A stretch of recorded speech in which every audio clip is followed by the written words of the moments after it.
Welcome back to the channel, guys. It is RDG Ricky here.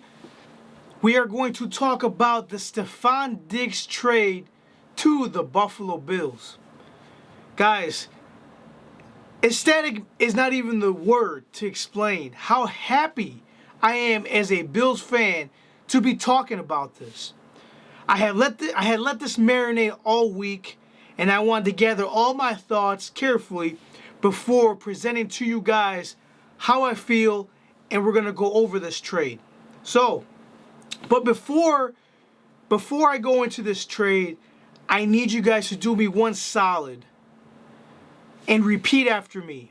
Stefon Diggs is a #1 wide receiver.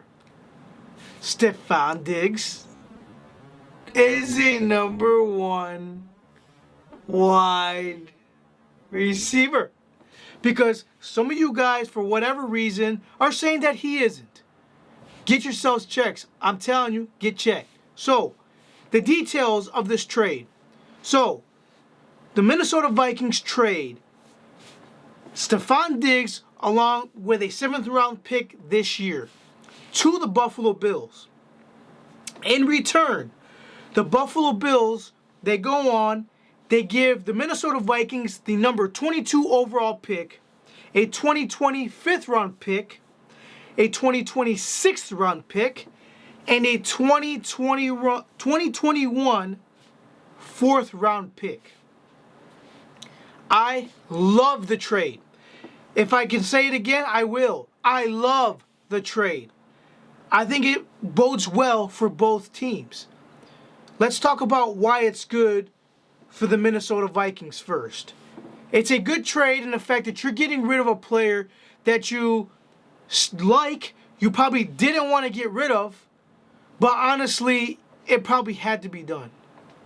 At what point were you going to continue to let Stefon Diggs show his displeasure and you just allow it to happen? It's kind of like the saying, happy wife, happy life.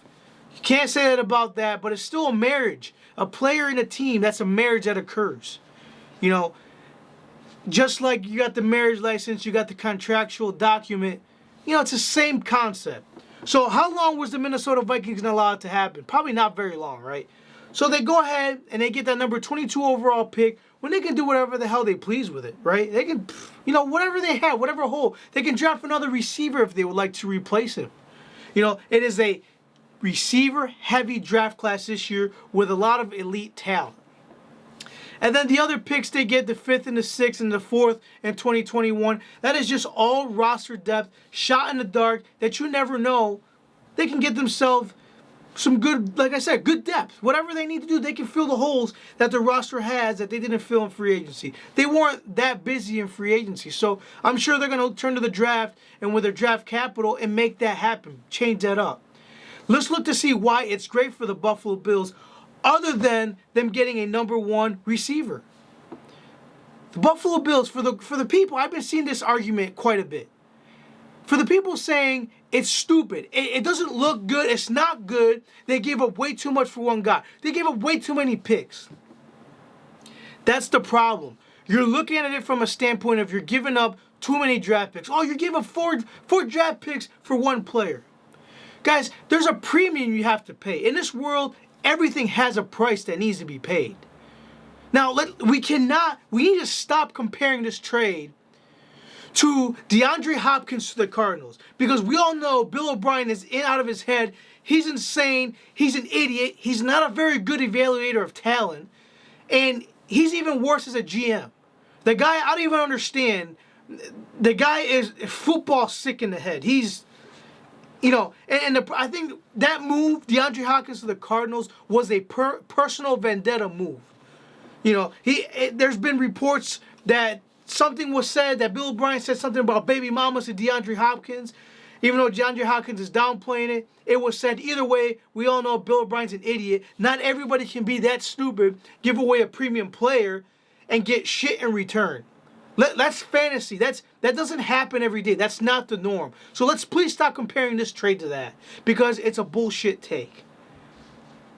Proceeding on forward. So if you're looking at it from the standpoint of giving up too many draft picks, let's look at the, so to speak, the value in these picks. There's no denying any first round pick is very valuable in the NFL. But it is also the number 22 overall pick. It is not the top tier picks that you have to give up to move into the top 5. If you understand what I'm saying. It doesn't, if we're going to compare it to monetary value, it's just not there. It's just not how it is up there. Then we proceed on to the 5th and the 6th, and then the 4th round pick in the 2021 draft. How many, even of the draft picks in the first round, make it and be as good or live up to their name like they're supposed to be? It doesn't happen as often as you may think. I've seen figures online that say at the most you're looking at in the top 5, you're looking at a 70% rate of them making an NFL roster, which also leaves a 30% for error, right? For something to occur. And then it's even a lower percentage of that actually become good or elite at their position, above average. So what does that go to tell you? The NFL, the draft, I don't care how much homework they do, how much scouting you do, it's a crapshoot. You take a chance anytime you draft a player. Now, is that to say that when you draft higher up, here's the obvious common sense, you draft higher up, the chances become greater that this, not only are you drafting better talent, the more elite upper echelon talent coming out of college, but also the chances are greater that they're going to be good, right? That doesn't matter. You got injuries that occur. You have wrong fits. Whatever may occur. Players get in trouble, which can happen to any player, active or a college player. But that's not the point. My whole point is, you can argue with me all you want. The NFL as a whole, the draft, it's a crapshoot. It's a guess. You're taking a gamble. It really is. While it may not be like a stupid, non-educated guess, nonetheless, it's a very highly educated and thought of guess. Because nobody knows. You don't know. They're not going to flat out admit it, but they don't know. So then you also got the fact that look at the contract itself. Not only does Buffalo get themselves a number 1 wide receiver, but they get him on the low compared to his position value in the league. His 2020 earnings are going to be $11.5 million. That is cheap. Not only that, but the guy still has term left. He still has he's still under contract till 2023. Guys, you cannot beat that. Normally when trades like this happen with the big guys, with the big names, it's normally a sign and trade. I bet any money though, Stefon Diggs, if he comes out and he has a great year with Buffalo once again, he's probably going to want more money, and deservedly so, and Buffalo should then, and they're going to accommodate because of the price that they paid, so to speak, the price. Guys, this is a great trade. How can you not like this trade? So this instantly upgrades the wide receiving core, which the GM, I'm telling you, McBean, they're geniuses. The GM and the head coach know what they got to do going forward to be better. It's simple. Score more points. What more can you do than get yourself a number 1 wide receiver, one that has scored various touchdowns, one that puts up production, one that is considered the best, if not one of the top 3 best route runners in all of football. The guy gets open. He runs every route on the route tree. So then the lineup is going to look something like this. Stefon Diggs as your number 1, John Brown as your number 2, Cole Beasley as your number 3.